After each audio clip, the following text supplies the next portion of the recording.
And welcome back. I have a very funny producer and director called Windrose, the tallest producer in Kenya. Windrose. Okay, let's talk on polls. Ethnic slur on goals, according to Ruto backers in Mount Kenya. They say the President William Ruto's loyalists in the Mount Kenya region are now sounding the political alarm, claiming that his allies from the other regions are making it increasingly difficult to sell his re-election bid. They are now citing reckless public statements, ethnic slur, that is what is inflammatory remarks about the 2027 general elections and equal empowerment programs, and the failure to contain Deputy President Rigathi Gachagua as factors fueling growing resentment in the region that was instrumental in delivering the 2022 victory. That is what I have here. And now allies of former Deputy President Rigathi Gachagua appear to have rejected his call to resign from their elective seats and seek a fresh mandate under his new political party. According to Mr. Gachagua, they announced in February that some of his allies were waiting for the reconstitution of the Independent Electoral and Boundaries Commission, IBC, before resigning from President William Ruto's United Democratic Alliance Party. And so far, nothing has happened. Now, there's a story here that I really want us to take a look before we get to the discussion. JAC wants judges' pension bill fast-tracked. That is what I have here on the front page, the inner pages of the Daily Nation. If passed, the new law will see retired judges enjoy an increment on their pensions capped at 5%. And now the Commission has now declared a delay in the enactment of Judges' Retirement Bill 2025. If passed, the bill will see retired judges enjoy an increment on their pensions capped at 5%. Currently, pension reviews are undertaken every 2 years, rather, in line with the Pensions Increase Act Cap 190. The Act provides a 3% increment for all pensions, along with other previously granted increases. That is what I have here on the inner pages. And finally, something for the teachers to smile about. Teachers, TSC and teachers told to engage in dialogue in interdiction row. I think this one is also some question that the CS will have to answer. Interdiction row on the public service. And for nearly 3 years, Mr. Peter Kamoet has been jobless, and now the question of interdiction, Labour Court has directed that the matter proceed to mediation in as far as this concerns. So TSC and teachers told to engage in dialogue in interdiction row. That's what I have. Traders, I gave you that story about a trader who's won some money back which was held in there. So finally, in business, let's talk about changes. Stakeholders want for Lamu Port to grow faster. Is one of the facilities that is quite instrumental in the country's economy. Call for complementary road and rail connections to unlock the port's full potential. That is on the inner pages of the Daily Nation. Okay, so our guest is already in studio. I want us to get into that discussion. Bwana Waziri, thank you so much for your time. It's been long coming. Karibu sana. The last interview you had was with me. The next interview you are having with me. I am a privileged man. Karibu. Thank you so much. Exactly 90 days since you took office. How has it been, Bwana Waziri? Yes, it's now 90 days since I took office on behalf of the people of Kenya to be in charge of public service, human capital development, and special program. As a ministry, there are quite a number of issues which we are trying to align. Yes. On behalf of the people of Kenya, as far as that ministry is concerned, and of course, led by the President William Samoei Ruto. Yes. Let me start by saying, in terms of the mandate and what the ministry supposed to do. The vision is clear. We are having a transforming the public service delivery. I will be presenting a CAB memo next week to the cabinet so that we can come up with a new way of delivering public service. Okay, of course, you know Kenya has come from far in terms of the way services are delivered. But the moment we want to have a unified digital government, before President William Ruto took over the office, a few public services were digital, but at the moment we have many services, including county government services and national government services, which are on a digital platform at the moment. If you go to your account on eCitizen account, you will see all the services which have been digitized, and of course even the payment of some of these services. So we'll be moving further in that direction. We want to have a unified digital government because at the moment we have disjointed, some of the services are not unified. And I'll give you an example where if you need to make an application for a job, you don't need to attach your certificate because these certificates already are with the certain bodies. If it is Kenya Secondary Education, your certificate is somewhere, it's deposited with Kenya National Examination Council. If it is a university certificate, your university certificate is within a certain university.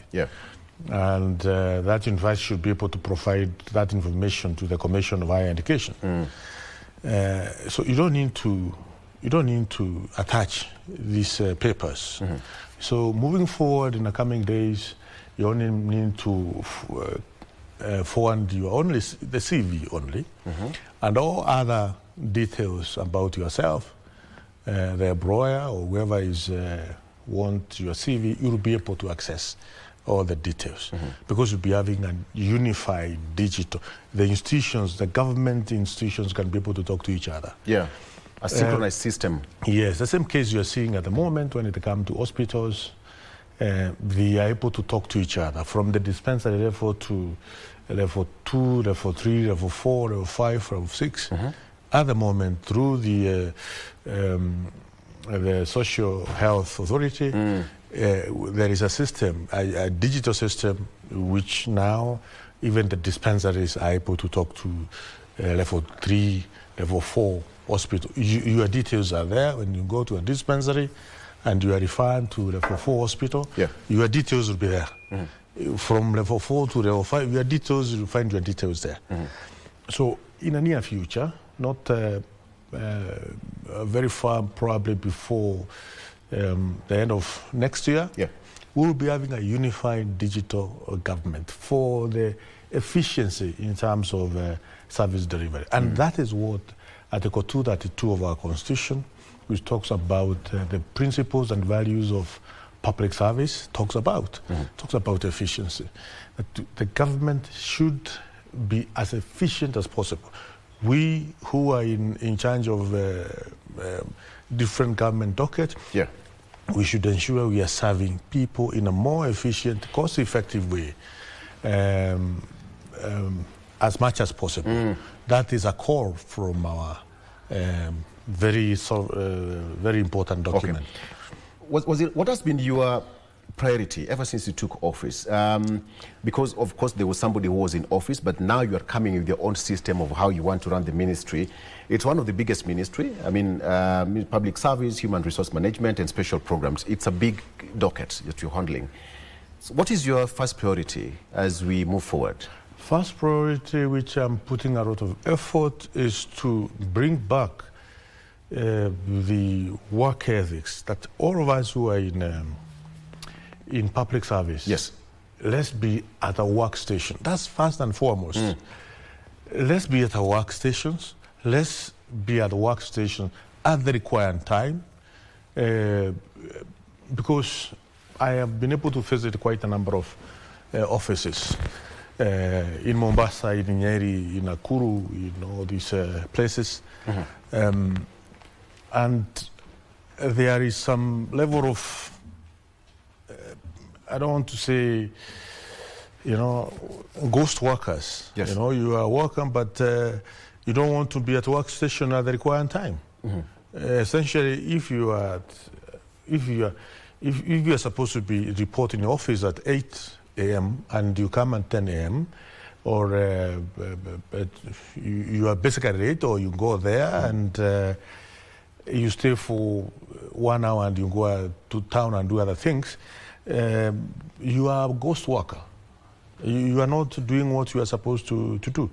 And attitude is everything when it comes to the assignment you are given.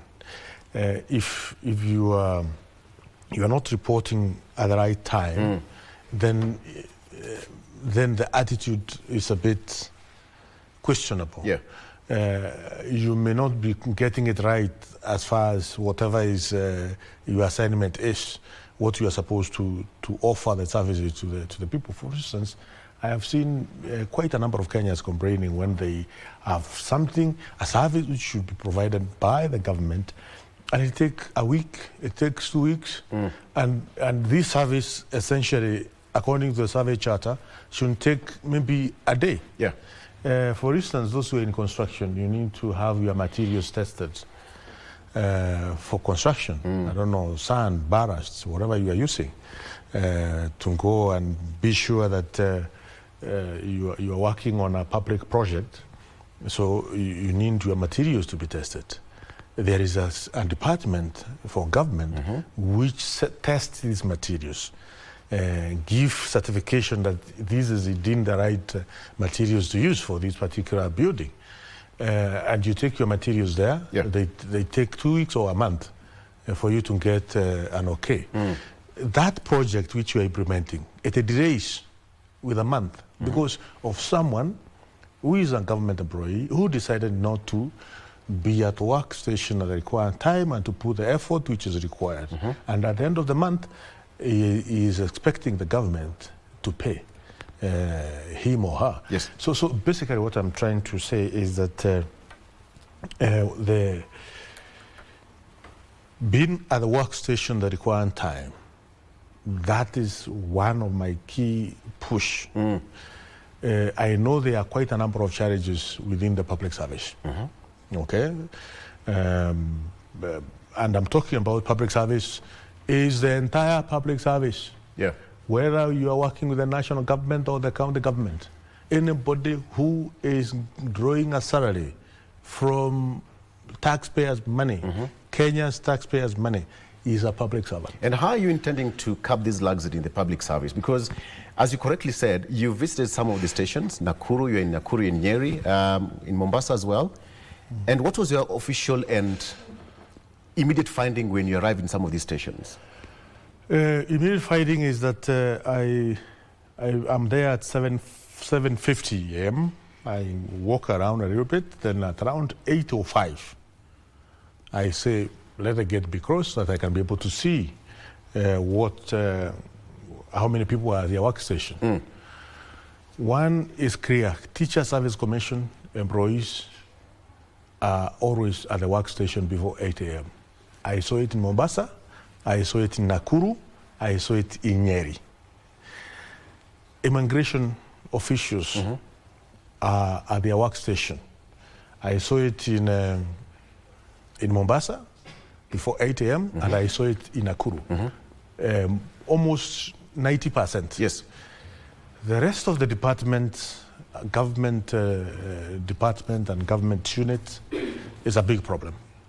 But that tells you, if there is an aspect of leadership, yes, which is in Teacher Service Commission and which is in the migration department, which probably is not in other department or directorate within the government. So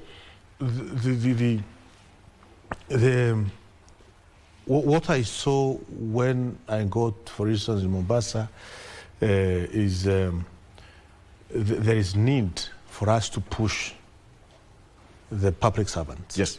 Whether they county government, whether national government, or the independent commissions, whether it is Police Service Commission, whether it is Judicial Service Commission, all of us, anybody withdrawing salary from taxpayers' money, from Kenya's taxpayers' money, must be true to Article 232 of our Constitution. Because Article 232 of our Constitution, if you look at it, it talks about, I may want to go through some of those aspects. Go ahead. But even as you are looking for that, Waziri, there is that aspect of corruption and governance, which is one of the biggest and significant hindrances to effective service delivery. And I would like you to respond to that, even as you are also looking for that Article 232. How are you intending to curb corruption when it comes to governance and service delivery? Basically, there is an independent body which deals with corruption, and that is the Anti-Corruption Commission. Yes. It is there. It is an independent institution which deals with the corruption, and I think it is doing a good job. Of course, when I came into the office, there was some allegations as far as corruption is concerned in the National Youth Service. And I acted as a minister in charge to ensure that National Youth Service has credible individuals who are working there. Yeah. Several people were suspended through my leadership, because once you are mentioned or there is investigations which are going on as far as corruption is concerned, and the Anti-Corruption Authority Commission, authorities, EACC, has credible investigations which it has done. Yeah. And all aspects of the investigation showing that there are some case to answer. Then our laws requires that you get suspended for a period of time so that those investigations can be done. What is the process of that? Because you ordered for the immediate implementation of that suspension letter. There are 3, to be specific. Yes. There are 3 individuals who have been suspended for 6 months. They are getting half pay. And once after the end of 6 months, the ACC will be able to give us the report to what extent they have done their investigation and whether the investigation can be, the report is enough for them to be prosecuted in a court. So the law, the Kenyan laws which tackles corruption cases are there. They only need to be implemented, and anybody within the ministry or within the different state department, which I'm taking care of in charge of the ministry, if you are mentioned in the corruption, I will ensure you step aside. Okay. There's no doubt about it. So I was talking about the principles and values of the public service, which include high standard and professional ethics. That calls for us to be at the workstation at the right time. It also calls for efficient, effective, and economic use of resources. Yeah. That calls for, and this morning I have a meeting with the World Bank so that we can see how we can cooperate with the World Bank in coming up with a mobile application which every public servant will be required to download. And within this mobile application, we'll be able to do much more on that platform as public servant in terms of monitoring and evaluation of how we are conducting our duties at our workstation. Okay. So it calls us for efficient, effective, and economic use of resources. It also calls us for responsive, prompt, effective, impartial, and equitable provision of the services. It also calls for involvement of the people in the process of policy making. Also accountability for administrative acts. Yeah.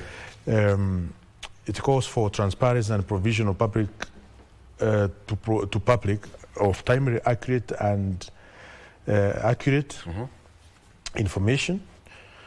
So, and also inclusion of all the men and women, members of different ethnic groups, and persons with disabilities. That is, the face of Kenya. Yes. Also, these values and principles of public service apply to public service in all state organs, in both levels of government, as I mentioned, and all state corporations. This is what our constitution calls us to do.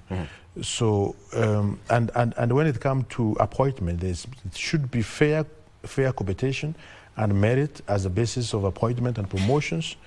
When we are talking about human capital development, we are talking about issues of employment and also promotion. Yes.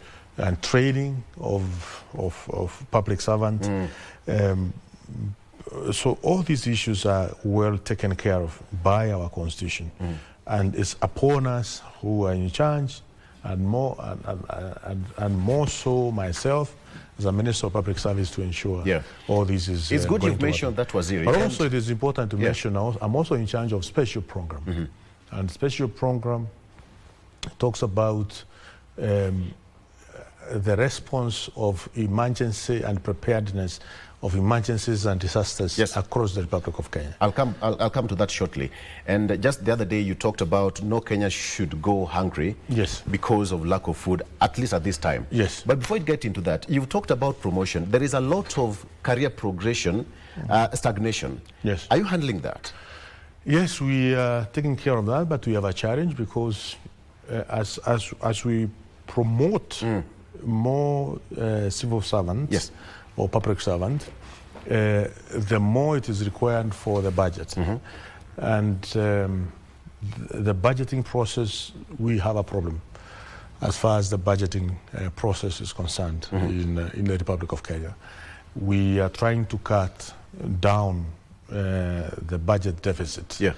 At the moment is around 4.7, 4.9% of the GDP. Okay, so if we increase the salaries of the public servant at the moment, of the civil servant at the moment, or if we do what we may call rationalization of ensuring all people who are in public service are paid commensurate to all other state departments.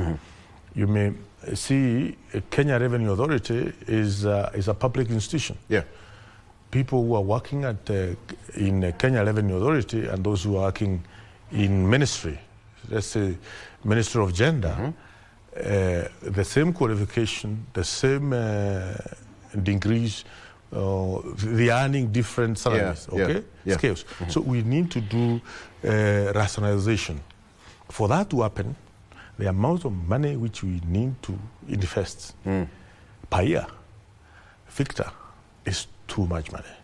We may not be able to accommodate that at the moment. But this is a gradual process which we have started working on slowly by slowly, so that in the coming years, it requires about 84 billion Kenyan shilling at the moment every financial year for us to be able to say we have a proper rationalization. That may not happen now, but these are some of the gaps which we have to address through the CAB memo which will be presenting. I want to take a break, Bwana Waziri, but before we do that, are you aware that there are so many Kenyans, millions of them for that matter, who are facing non-remittance of deductions by the employers? That is illegal.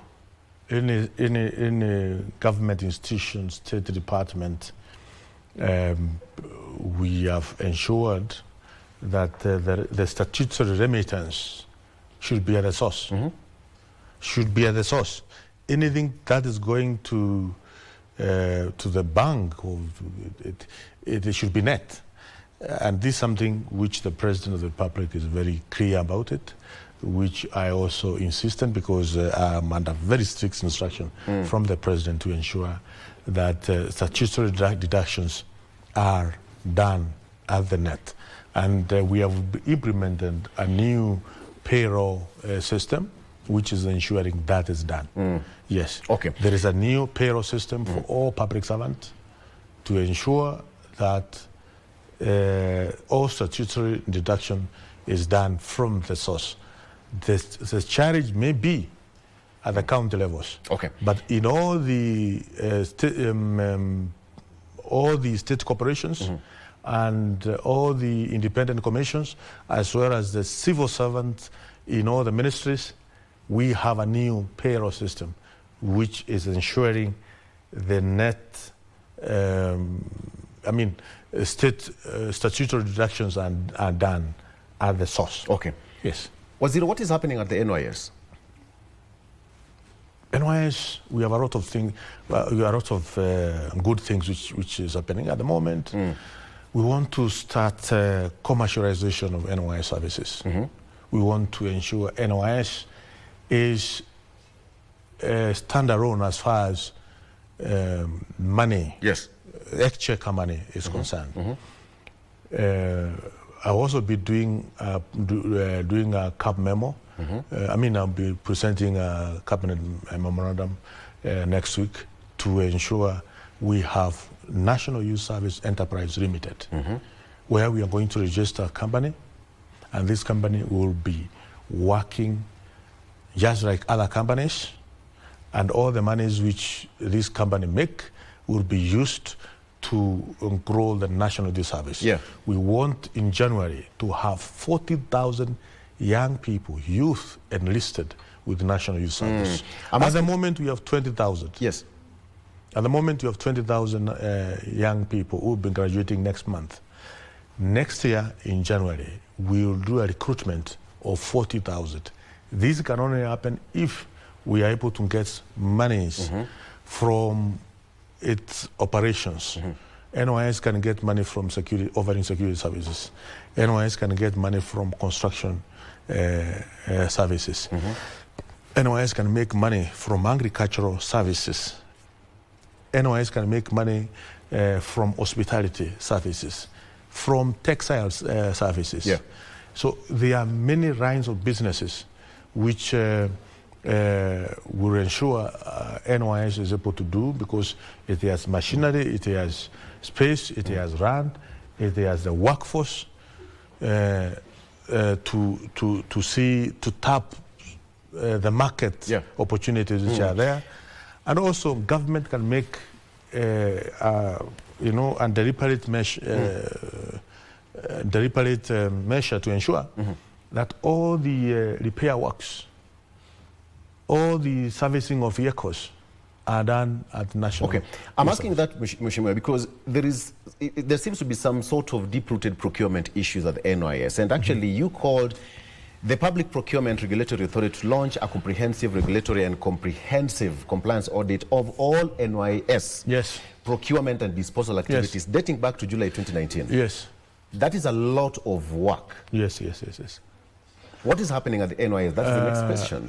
From 2019? Yeah. You see, when you are given a baby, when you have your own baby, that baby, you should take care of that baby in terms of when the baby has some coughs, you should not let that cough to grow until the baby is admitted in hospital. So when NYS, just like any other government institution, we are supposed to nurture government institutions in the most careful manner. These resources which are entrusted at NYS and other government institutions, they are public resources. And if there is an iota of that these resources may be misused to some extent by any individual, by cartels, as a man in charge, you should be very diligent in terms of ensuring you are administering proper doses of medicine so that that baby may not find itself in ICU.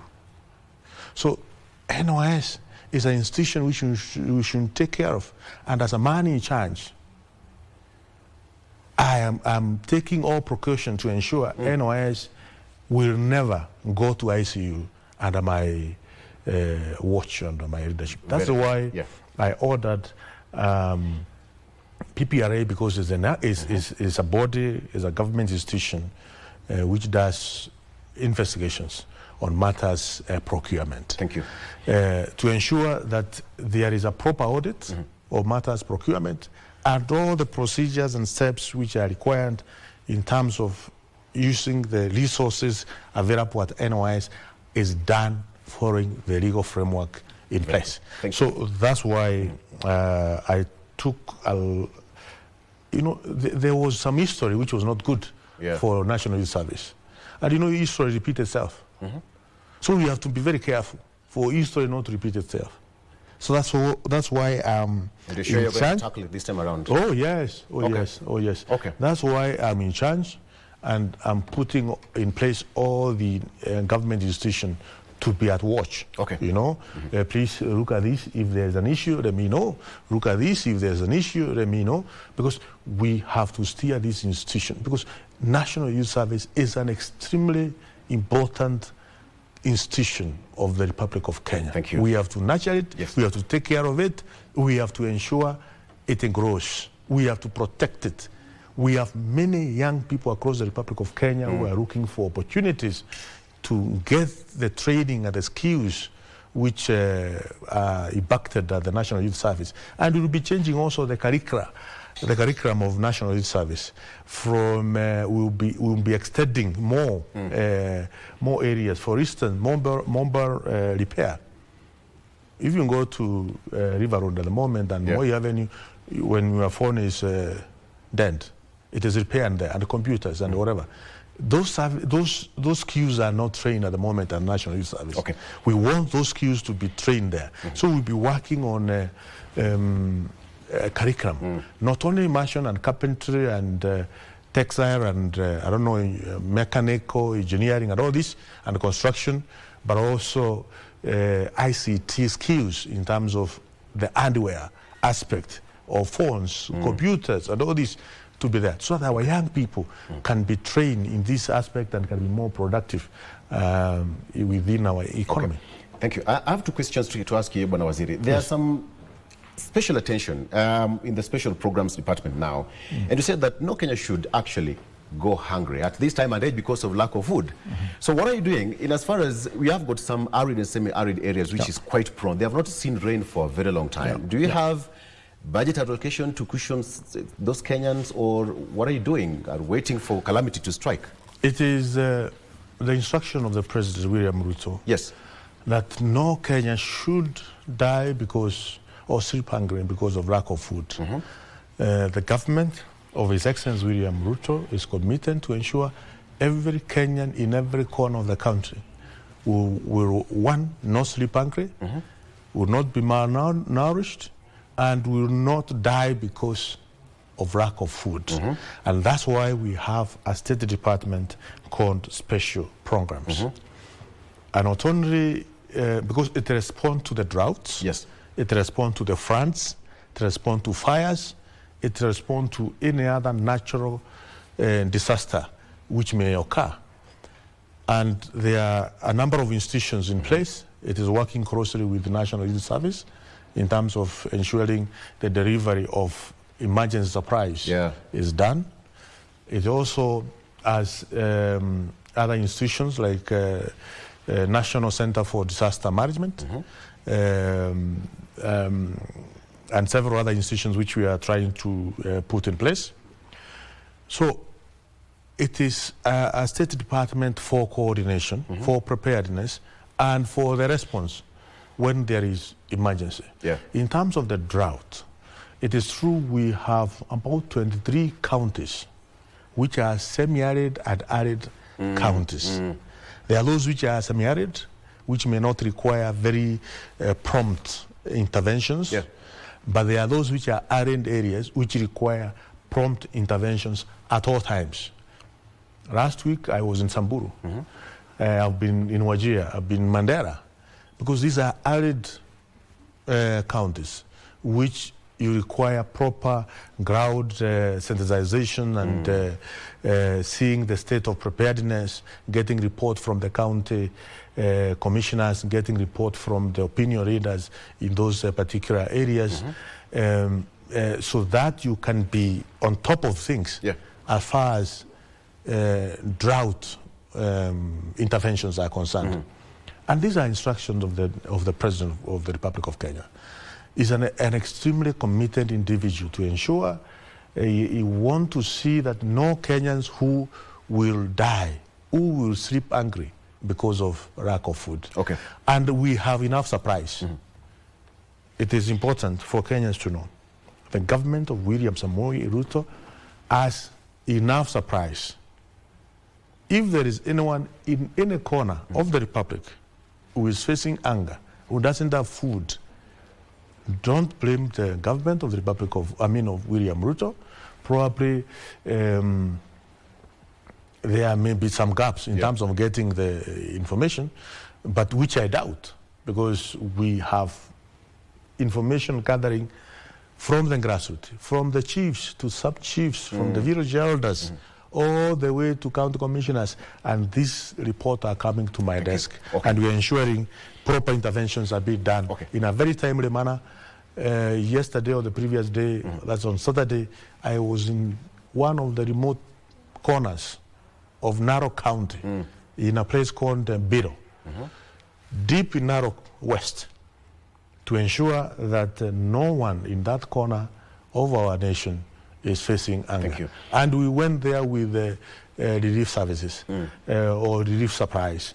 So President William Ruto and his government, he has given firm instruction that let there be enough food for everyone who is facing starvation in those 23 counties. And that is what we are doing.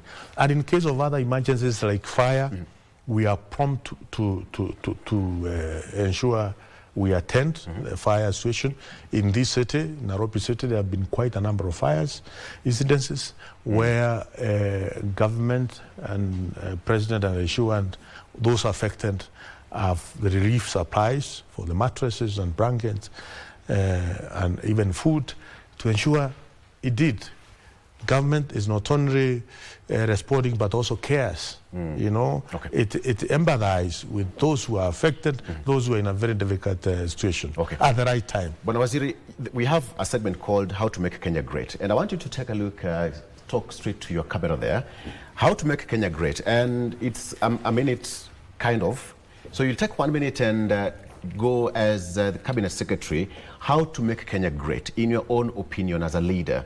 As you also answered that, you also talked about, was it yesterday, that you are going to devolve the supply and distribution of national IDs in all the Huduma centers across the country so that people who have not collected their documents to do so. So please, in under 1 minute, to your camera, how to make Kenya great. How do you go about it in your own opinion, starting now? We, as leaders in the Republic of Kenya, more so led by our president, we are making Kenya great by making very difficult decisions which many other administrations have failed to make because of one thing or the other, because of politics. Getting our ambitions below average. And now moving forward, the government of President William Ruto is making decisions, very difficult decisions, which are ensuring not only we are not below average, but we are above average. We want to be at the level of other nations. To implement some of these decisions requires commitment, requires us to adhere to the governing laws of the Republic of Kenya, both the Constitution and other laws which are enacted by the Parliament of the Republic, so that this nation can be guided by the rule of law, and all these programs can be people's, can have participatory aspect of the people. It's not easy, but it requires courageous leaders like the President William Ruto.